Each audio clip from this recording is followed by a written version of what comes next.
começar falando para vocês, né, o que nos motivou enquanto caminhos de reflexão para a elaboração desse material todo. Quais são os princípios e pressupostos que nos ampara e que nos amparou na conversa com esses autores? Primeiro, que a literatura é um exercício de liberdade. Né? A literatura é um exercício de liberdade. Então ela não pode, no trabalho de formação do leitor literário, não pode haver uma situação de aprendizagem. Nós estamos falando da produção do material. Né? Então que esse material produzido, a escolha dos textos, a forma de trabalhar esse texto, ela não pode ser de jeito nenhum doutrinária. Nem para o bem, nem para o mal, até porque o bem e o mal é uma questão de perspectiva, de ponto de vista. Se eu estou aqui, eu acho que isso é bem, se eu estou para cá, eu acho que isso é muito mal. Né? Mas não pode ser doutrinário.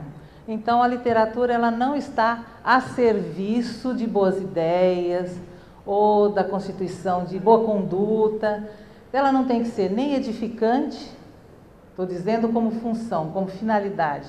Eu não posso trabalhar com texto literário com a finalidade que ele seja edificante, no sentido de criar, né, ou de constituir, ou de educar pessoas assim ou assado.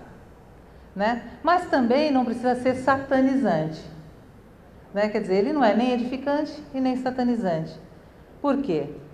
Porque existe um caráter humanizador da literatura. O texto literário, a literatura, assim como a arte, ela é um campo de liberdade. E você só consegue usufruir desta liberdade se você está pronto para olhar para aquilo e passar por aquela experiência, sem a preocupação se aquilo vai contra ou vai a favor daquilo que você pensa. Nós conversamos com o autor, olha, a literatura, a formação do leitor literário, o que vai nos embasar na produção desse material é a literatura como exercício num campo de liberdade. Né? E aí na videoconferência eu lembrei, um dia antes da videoconferência eu estava ali assistindo o Café Filosófico, e eu achei muito interessante que a Viviane Mossel, né? O assunto era outro, evidentemente, e ela estava dizendo assim, que nós já praticamos na nossa vida a pequena política. Quando eu olho para a conta do gás e discuto o preço do gás, né? Quando eu falo da tarifa do ônibus, né? Isso a gente pratica. E ela estava dizendo, amparada no pensamento de Nietzsche, falando, as pequenas políticas nós já praticamos. O grande salto vai ser, segundo Nietzsche, quando nós praticarmos a grande política, que é a experiência do pensamento. Né? E, inspirado nisso, que a grande política é quando nós conseguirmos, né, praticar e ter a experiência do pensamento, é que nós temos que pensar no ensino da literatura, e eu poderia, talvez o Flávio, né, talvez até ampliar isso para todas as linguagens, as artes, a grande experiência do pensamento. E isso, para você exercitar essa grande política, você tem que exercitá-la com liberdade, você precisa pensar livremente, sem amarras ideológicas, né, doutrinárias, religiosas e coisa e tal. Por quê? Porque a literatura não é para edificar e nem para satanizar. Ela representa, né, ela cria um mundo, né, imaginário, mas é um mundo que se pauta aí no que existe. Né? E se ela te provoca e se ela te agride em algum momento, e o que acontece quando no nosso ensino, né, no ensino de literatura de modo geral, mas agora vamos pensar mais no ciclo 2 do fundamental. Né? Fica muito aquela leitura, né, a leitura de um texto, a leitura... você traz um autor, alguma coisa, traz para dentro da sala de aula, faz aquela leitura, muitas vezes o aluno gosta, não gosta, ele vai responder algumas questões, ou oral, ou escrita, ou vai chegar num produto final que vai ser uma dramatização, ou uma ilustração, enfim.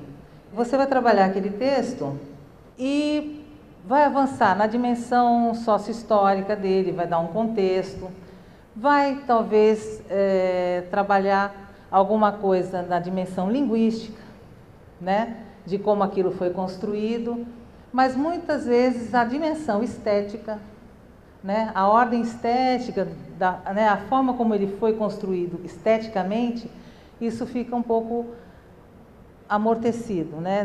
Das três dimensões, essa parece que é onde a gente não consegue se situar muito bem, é onde a gente sente um pouco mais de insegurança, né? O texto literário, então, entendendo a linguagem como forma de interação entre um sujeito que age sobre o outro. E, nessa dimensão, na dimensão artística, uma elaboração que é uma experiência estética de caráter humanizante. E essa perspectiva da linguagem, nós fomos buscar, lógico, no nosso velho conhecido, né? O Bakhtin, que diz que, na realidade, toda palavra comporta duas faces. Ela é determinada tanto pelo fato de que procede de alguém, como pelo fato de que se dirige para alguém. Ela constitui justamente o produto de interação do locutor e do ouvinte. Toda palavra serve de expressão a um em relação ao outro. O caráter humanizante nós vamos buscar lá em Antônio Cândido, né?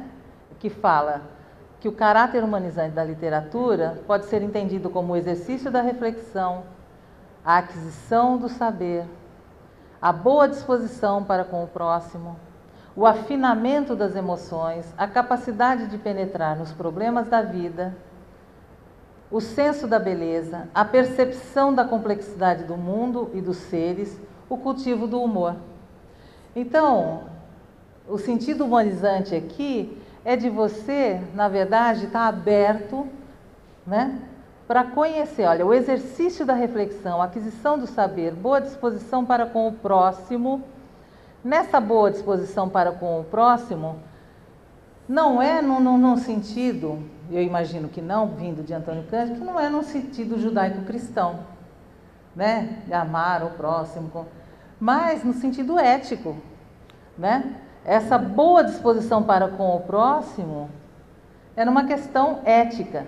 O afinamento das emoções, a capacidade de penetrar nos problemas da vida, essa capacidade de penetrar nos problemas da vida, se você já coloca de cara uma trava nos seus olhos, ou de fundo ideológico, ou de fundo religioso, ou de seja lá o que for, isso aqui já fica difícil. Penetrar nos problemas da vida, o senso da beleza, a percepção da complexidade do mundo e dos seres. Esse aqui, a percepção da complexidade do mundo e dos seres, né? Então, nos leva mais para a compreensão desse mundo e desse ser, né, uma interação pela compreensão, do que uma interação pelo juízo de valor. Não é?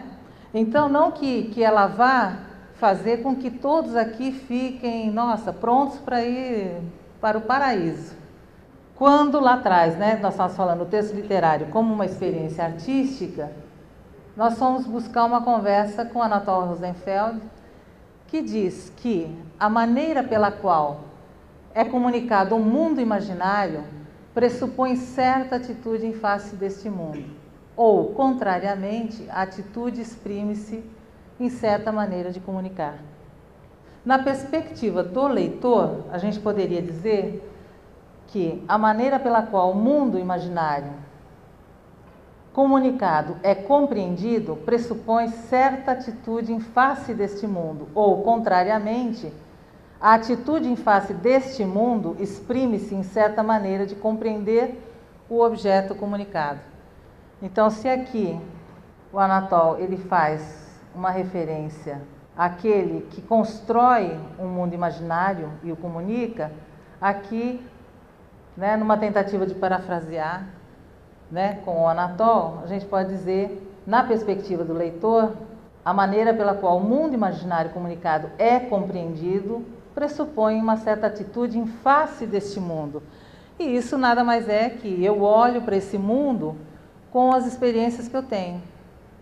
Eu olho e compreendo esse mundo a partir de determinadas experiências que passei por elas, que construí, que formei aqui um cabedal de experiências, enfim, que é diferente do outro.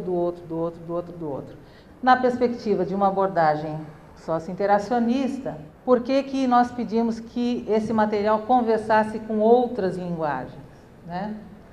As diferentes linguagens, e aí a gente sabe que entre elas está a linguagem literária, confrontam-se nas práticas sociais e na história, e fazem com que a circulação de sentidos produza formas sensoriais e cognitivas diferenciadas, né? Então, quando você alija um estudante de um ensino da literatura, no nosso caso, no ensino da arte, você, né, está cerceando esta condição aqui, de nas práticas sociais ele não ser capaz de produzir sentidos e formas sensoriais, cognitivas diferenciadas. Quer dizer, é sempre com um viés bastante limitado.